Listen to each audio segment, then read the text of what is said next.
புனித மார்க் எழுதிய நற்செய்தியிலிருந்து வாசகம். அதிகாரம் 1, இறை வார்த்தைகள் 29 முதல் 39 வரை.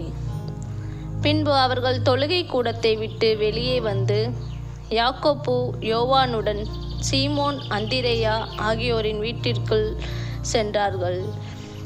சீமோனுடைய மாமியார் காய்ச்சலாய் கிடந்தார். உடனே அவர்கள் அதை பற்றி இயேசுவிடம் சொன்னார்கள். இயேசு அவர் அருகில் சென்று கையை பிடித்து அவரை தூக்கினார். காய்ச்சல் அவரை விட்டு நீங்கிற்று. அவர் அவர்களுக்கு பணிவிடை செய்தார். மாலை வேளையில் கதிரவன் மறையும் நேரத்தில் நோயாளர்கள், பேய் பிடித்தவர்கள் அனைவரையும் மக்கள் அவரிடம் கொண்டு வந்தார்கள். நகர் முழுவதும் வீட்டு வாயில் முன் கூடியிருந்தது. பல்வேறு பிணிகளால் வருந்திய பலரை அவர் குணப்படுத்தினார். பல பேய்களையும் ஓட்டினார். அந்த பேய்கள் அவரை அறிந்திருந்ததால் அவற்றை அவர் பேசவிடவில்லை.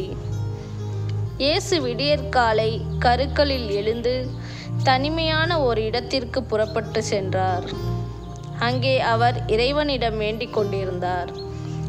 சீமோனும் அவருடன் இருந்தவர்களும் அவரை தேடி சென்றார்கள். அவரை கண்டதும், எல்லாரும் உம்மை தேடிக் கொண்டிருக்கிறார்கள் என்றார்கள். அதற்கு அவர், நாம் அடுத்த ஊர்களுக்கு போவோம், வாருங்கள், அங்கும் நான் நற்செய்தியை பறைசாற்ற வேண்டும், ஏனெனில் இதற்காகவே நான் வந்திருக்கிறேன் என்று சொன்னார்.